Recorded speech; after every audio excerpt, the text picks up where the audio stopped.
Good morning, my spiritual warriors.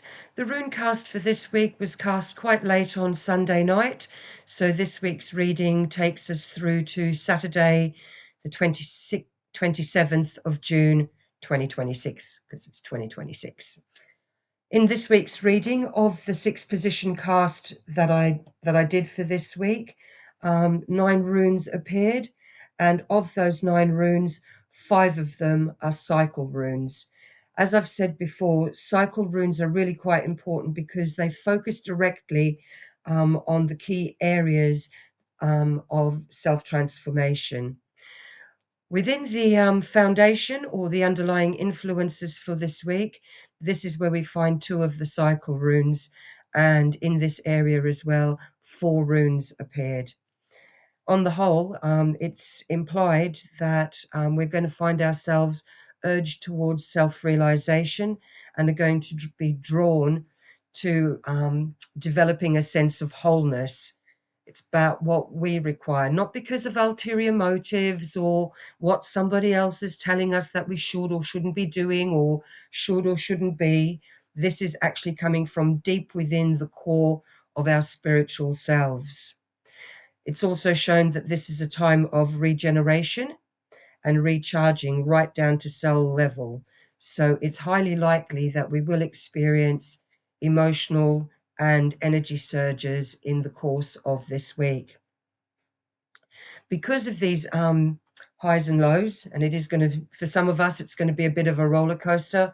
So if you think about sine waves and frequencies, for some, the wave of surge is going to be quite pronounced. For others, it could be a little bit more gentle. Okay.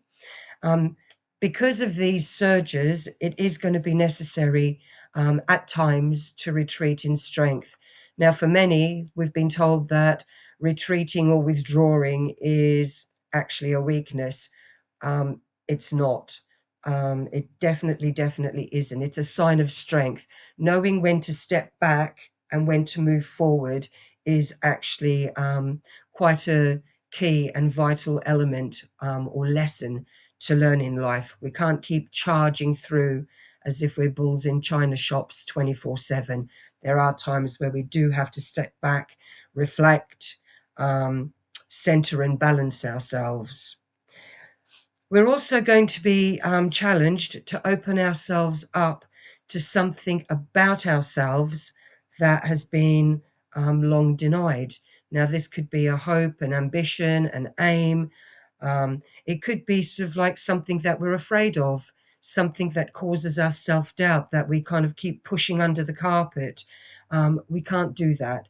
We need to face up to whatever it is that we've been hiding about ourselves, to ourselves, bring it out into the open, to ourselves, not to the whole world, in a creative way, and address it.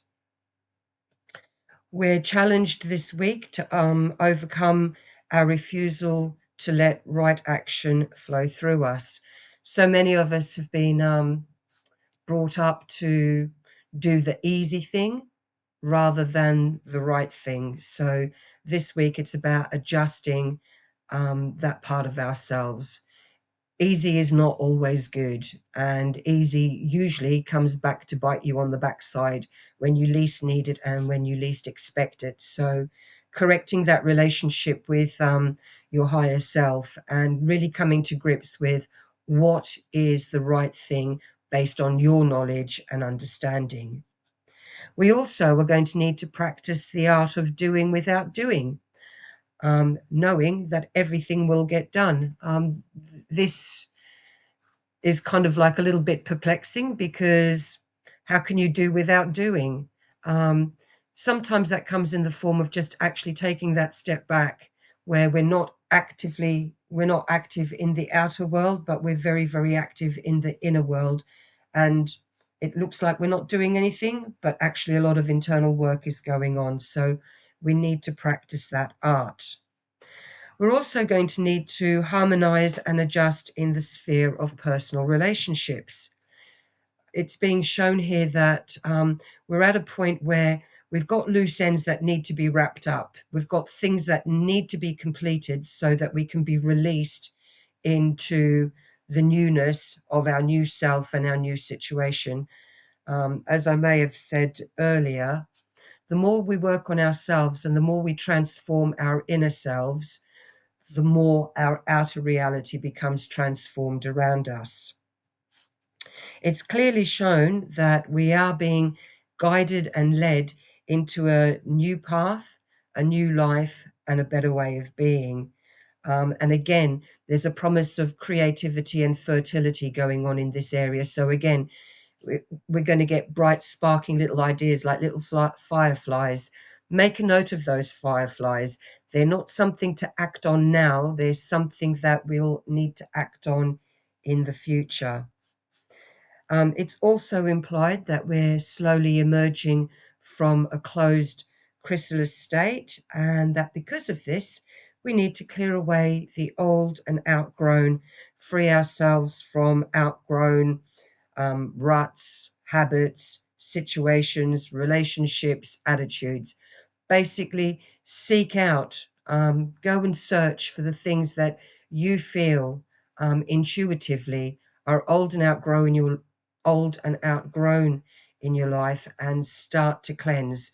Bearing in mind that you can't cleanse everything all at once. That will cause too much havoc and chaos. So prioritize yourself. So like think about what is the most important thing that needs to be cleansed and work on that, and work your way down your list of priorities. We're reminded that the starting point is always with the self.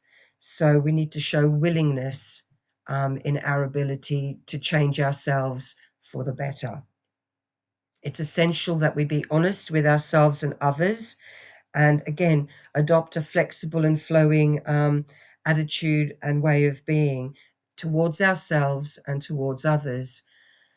We need to focus in the present and on the tasks at hand, learn to be modest, humble, and yielding, I should say.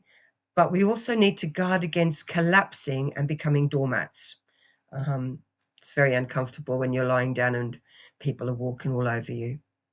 It's important that we do nothing in excess and continue to work on knowing ourselves. There are going to be some disruptive events that are beyond our control, heralded in the course of this week, and these are here to empower change, freedom, invention, and liberation. So if we change ourselves and free ourselves from the old, then we have the creativity is released to us so that we can be inventive about how we're going to incorporate these changes into our existence, and thereby be liberated and freed. We're advised to break free from the worldly and material concerns of day-to-day life and explore spiritual matters, because ultimately we are spiritual beings having a human experience, and the spiritual side of our life will determine what kind of external life we have. For many, a spiritual awakening will occur at some point this week, and the way it manifests could be from something really, really small to something really, really huge.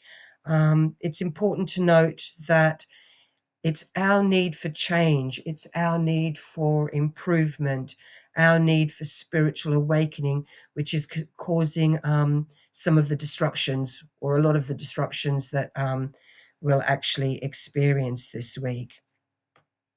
It's also shown that the things that we've not been able to let go of are going to be taken. So losses could be sustained this week. And again, it's only those things that in the past we've been asked to let go of and haven't been able to let go of. So now our higher self will come along, disrupt us, and purge the old and outgrown. We're reminded that the more severe this week's disruption is, the more timely and necessary are our needs for growth. And we're challenged to rise above the disruption, and remember that the external events that we experience are just a reflection of where the change needs to occur within. With regards to the past influences for this week, um, this follows through from last week and previous weeks for some of us, previous months. And we've been learning how to defend ourselves by exercising foresight for the consequences of our words and actions and taking responsibility and accountability for our words and actions. We've been learning that to overcome difficulties, the best way to do it is with right action or righteous action. Patience and perseverance has been required. That's always very difficult because we live in a world where it's all about instant gratification. So learning to be patient and wait is always a bit challenging. But we have been trying, and we are again reminded that it is through inconvenience and discomfort that our growth is promoted. The present shows that we're in the the present shows that in the early part of the week we're advised to be flexible and flowing in our conduct and attitude, which again reinforces elements from the foundation.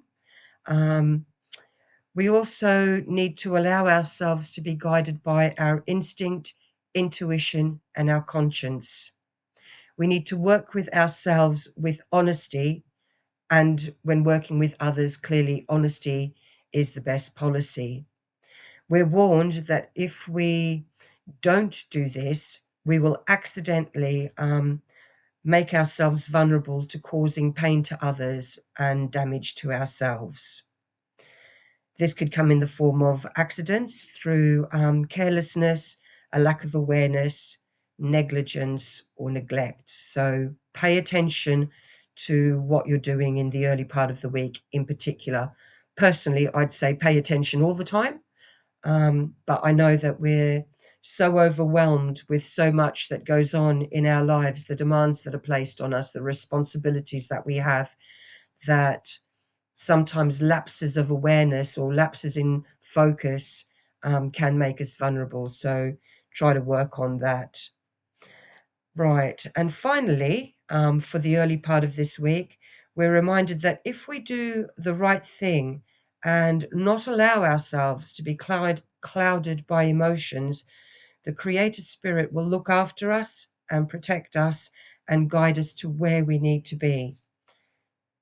The future trends, which is more about the tail end of the week, shows that there's a very real possibility of experiencing a darkening in either relationships or in some aspect or part of our life, or even part of self, which is old and outgrown. And again, we're constantly battling against the old and outgrown. As we develop ourselves, things that served us in the past may no longer serve us in the present or in the context of our future trends. So the ongoing daily challenge is to identify what is old and outgrown in my now that I can actually do something about to clear out the way so that new energy, new clarity, and new focus can be released. Again, we're challenged to willingly give up the old and live for a time empty. That can be a little bit difficult. I know that I went through a phase quite a few years ago where I spent months living empty because I was just stuck in this space. Things had very much come to an end, and I just had to sit there and process and percolate and wait until the new illumination arrived and I had the new ideas and the new path was cleansed before me. It's very important that towards the tail end of the week that we do not allow ourselves to be seduced by the momentum of old ways. And this is particularly important if we're going through difficulties and challenges. So often when we're confronted by challenges, we'll kind of like do what we've done in the past, and it doesn't always work. So spending a little bit of time empty and waiting for new information to rise from the guidance of within, or your higher self is hard, but it's definitely very, very worthwhile. So if you find yourself in extremely challenging situations which look like they've got no way out, just sit and wait. So there we go. bit difficult. A critical part of our development is our ability to be patient, which is just what I've been talking about. So, yeah, there we are. The challenge for this week is to understand that our lives and our relationships are being rerouted and directed. It's almost like a strand of DNA, sort of like we come together, we move apart, and then we come back together. That is the pattern for this week's challenge, and it's about our relationship with ourself, our relationship with our higher self, our relationship with the creator spirit, and those people around us. That includes work relationships. We're not just talking about romance here. We are talking about all different types of relationships. Some people come into our lives, and then there's a certain point where we've fulfilled our purposes in each other's life and it's time to move apart. So it's all about this routing, rerouting, and detours. Right. Arguments and disagreements are likely in some cases for some of us. Personal effort and good humor will be required, as plans and intentions may be totally disrupted. And again, it's about cleansing the old and outgrown, what no longer serves. There's no point carrying burdens and weights that no longer belong to you. They just weigh you down and prevent you from moving forward in the way that you need to and you should. The detours, inconveniences, disruptions, and possible failures should be viewed as rerouting opportunities. And they're also opportunities to relearn vital lessons which we may have missed along our life journey so far. Overall, in summary for this week, we are warned against overreaching and excessive striving. Um, we need to understand that if we don't do the work, we might find ourselves vulnerable to failing to listen to our instincts, which in turn will leave us feeling out of balance. We need to look within ourselves to cleanse the blockages that make us vulnerable to being tempted to do the wrong thing, which is often the easy thing. And we need to cultivate a flexible and flowing attitude in the way that we conduct ourselves and towards others. So have a blessed week, everyone. Um, I'm always available for private readings if you're facing those challenges where the weekly reading just doesn't really help you enough. Always reach out. I'm very happy to help. So have a blessed week. And for those that live in the Colchester area, I'm going to be at Mark Tay's at the Midsummer Festival this Sunday. And please do pop along. There's going to be lots of like really, really interesting stuff happening at this festival. And you get the opportunity to say hi to me in person. So have a fantastic week and I'll see you all again soon. Bye for now.